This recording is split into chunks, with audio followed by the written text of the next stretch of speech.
Question 4 देखिए जी।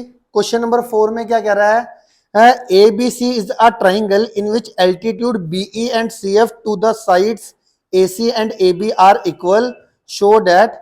इसमें देखो क्या कह रहा है हमारे को क्वेश्चन के अंदर, ये हमारा क्वेश्चन नंबर 4 है। क्वेश्चन नंबर 4, इसमें हमारे पास एक ए बी सी ट्राइंगल दे दिया है। ए बी सी एक ट्राइंगल है और उसमें बीई एक एल्टीट्यूड है। एल्टीट्यूड का मतलब क्या होता है, सामने वाली साइड के साथ 90 डिग्री बनाना। और एक सी एफ एल्टीट्यूड है, सी एफ एल्टीट्यूड है, ठीक है जी। और ये हमारे को क्या दे रखे हैं, बीई एंड सी एफ जो एल्टीट्यूड है ये आपस में क्या है, इक्वल है। तो हमारे को टू टू प्रूफ में जो करना है वो क्या करना है, triangle A B E is congruent to triangle A C F. ठीक है, गिवन में आप लिख ही लोगे कि भाई in triangle A B C BE and C F are altitude such that BE is equal to C F, मतलब altitude आपको इक्वल दे रखे हैं। आपको सबसे पहला पार्ट प्रूफ करना है ये वाला, और दूसरा पार्ट प्रूफ करना है A B is equal to A C, A B is equal to A C, ये प्रूफ करना है। अब देखो तुम्हारे पास ट्राइंगल ए बी सी आ गई। सबसे पहले हम फोकस करते हैं कि भैया मुझे ए बी ई ट्राइंगल कहाँ है, ए बी ई ये रही, और ए सी एफ का है हमारे पास, ए सी एफ ये रहा। अगर ए बी ई यहाँ पर 90 है तो यहाँ पर भी क्या होगा 90, दोनों 90 होगा ना।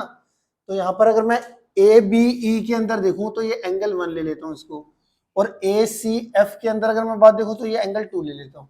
तो एक तो मुझे साफ साफ दिखाई दे रहा है सॉल्यूशन के अंदर कि angle in triangle A B E and triangle A C F में हमारे पास angle 1 is equal to angle 2, ये हमारा हो गया ईच 90, ईच 90। ठीक है, angle 1 is equal to angle T आ गया। दूसरी चीज क्या दिख रही है आपको, बताओ बताओ, इसमें दूसरी चीज क्या इक्वल है, एंगल ए। एंगल ए दोनों में आ रहा है, ए बी ई के अंदर देखूं और ए सी एफ के अंदर देखूं, दोनों में एंगल ए क्या है, कॉमन हो गया। तो एंगल ए क्या हो गया हमारा, कॉमन हो गया। और बताओ ठीक है, और इसके अंदर आपको क्या दे रखा है, बीई जो है सी एफ के इक्वल है, ये हमारा गिवन ही था। बीई हमारा किसके बराबर था, सी एफ के बराबर, ये हमारे को क्या हो गया, गिवन। क्लियर है। अब बताओ इसमें क्राइटेरिया कौन सा लग रहा है, ये देखने वाली बात है।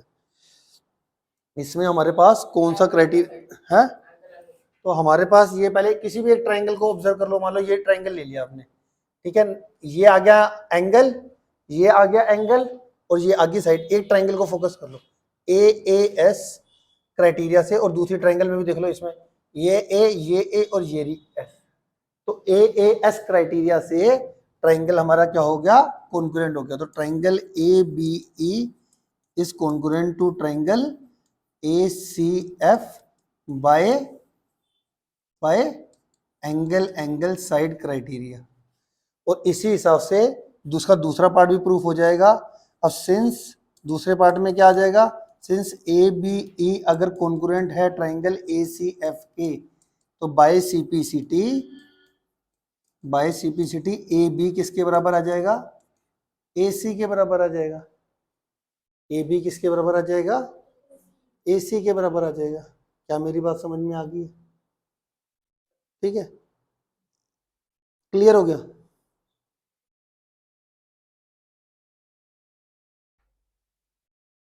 Question number 4,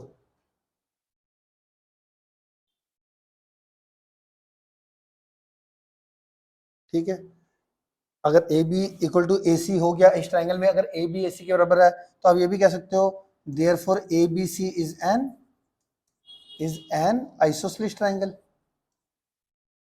isosceles triangle.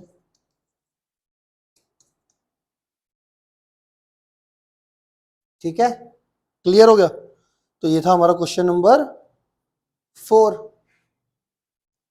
अगला देखो जी, अगला है मेरे पास क्वेश्चन नंबर 5। क्वेश्चन नंबर 5 में क्या कर रहा है मेरे पास, एक आपके पास ए बी सी एक ट्राइंगल दी थी, जिसमें कि ए बी और ए सी ए बी सी एक आइसोसेलेस ट्राइंगल है जिसमें ए बी ए सी के बराबर है। एक आपके पास है डी बी सी ऐसे दे दी, ये वाली साइड इसके बराबर है, डी बी सी भी एक आइसोसेलेस ट्राइंगल है। ठीक है, डी बी सी भी क्या है, एक आइसोसेलेस ट्राइंगल।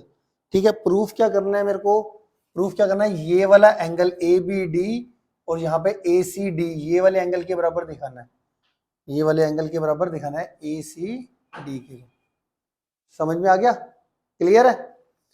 अब इसके अंदर देखो, सबसे पहले तो वही गिवन लिख लिया करो कि हमारे पास गिवन में जो भी चीज है वो लिख लेते हैं। गिवन में हमारे पास क्या है,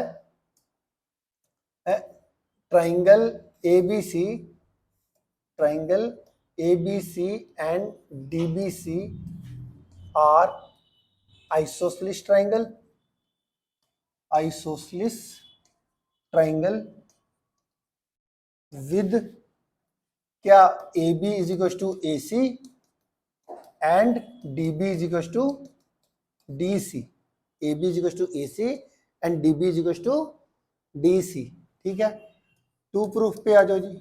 टू प्रूफ में क्या करना है हमारे को, angle A B D is equal to triangle A C D, A C D.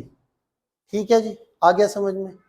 अब सोल्यूशन पे चलते हैं। अब सोल्यूशन पहले ध्यान से समझना, उसके बाद लिखना। गिवन और फिगर तक तो साथ के साथ लिख लिया करो, कोई दिक्कत नहीं।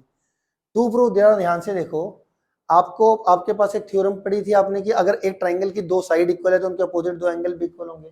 अगर मैं इसको ये ले लेता हूँ एंगल 1, ये ले लेता हूँ एंगल इतना 2, ये ले लेता हूँ एंगल 3, ये ले लेता हूँ एंगल इतना 4, तो देखो ट्राइंगल ए बी सी में ए बी ए सी के बराबर है तो उनके अपोजिट दो एंगल भी इक्वल होंगे। तो आप क्या लिखोगे यहाँ पर, इन ट्राइंगल ए बी सी के अंदर एंगल 1 एंगल 2 के बराबर है। यहाँ पे पहले लिख लो A B is equal to A C आपके पास है, इसीलिए angle 1 is equal to angle 2 हो गया। क्या लिखोगे यहाँ पे reason, angle opposite to equal sides are equal to each other, are equal to each other. मतलब एक ट्राइंगल के अंदर अगर दो साइड्स इक्वल है तो उनके अपोजिट दो एंगल भी इक्वल है। तो एंगल 1 किसके बराबर हो गया, एंगल 2 के बराबर।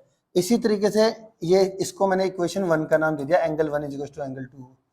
अब इसी तरीके से इन ट्राइंगल डीबीसी की मैं बात करूं, डीबीसी में आपको पता है कि डीसी और डीबी बराबर है, गिवन था। DC is equal to DB एक गिवन था। ठीक है, ये भी हमारे पास गिवन था। तो डीसी अगर डीबी के बराबर है तो इनके अपोजिट एंगल 3 और एंगल 4 बराबर हो गए।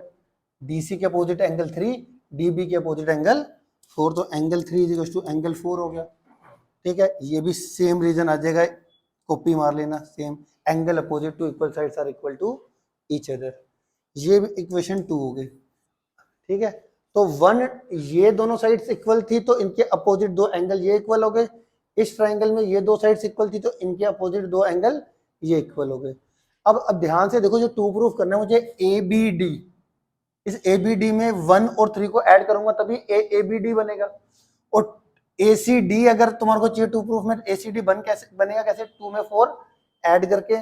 तो मैं क्या करना चाहूँ, एंगल 1 इक्वल टू एंगल 2 है, एंगल 3 इक्वल टू एंगल 4 है, 1 में 3 ऐड करना है, इसका मतलब इक्वेशन 1 और 2 को क्या कर देंगे हम add equation 1 and 2, 1 and equation 2। तो यहाँ पे लेफ्ट को लेफ्ट में ऐड करोगे तो एंगल 1 प्लस एंगल 3, और राइट को राइट में ऐड करोगे angle 2 plus angle 4, angle 1 plus angle 3 मिला के ए बी डी एंगल बन गया, और एंगल 2 प्लस एंगल 4 को ऐड करके एंगल ए सी डी बन गया। Angle A B D is equal to angle A C D, यही हमें प्रूफ करना था। क्या मेरी बात समझ में आ गई? मेजर बात देखो, अगर उसको शॉर्ट तरीके से समझाने चाहूँ, जो 2 सेकंड के अंदर हमारे दिमाग में बात आ जानी चाहिए। डायग्राम तो मैं दे ही रखा है।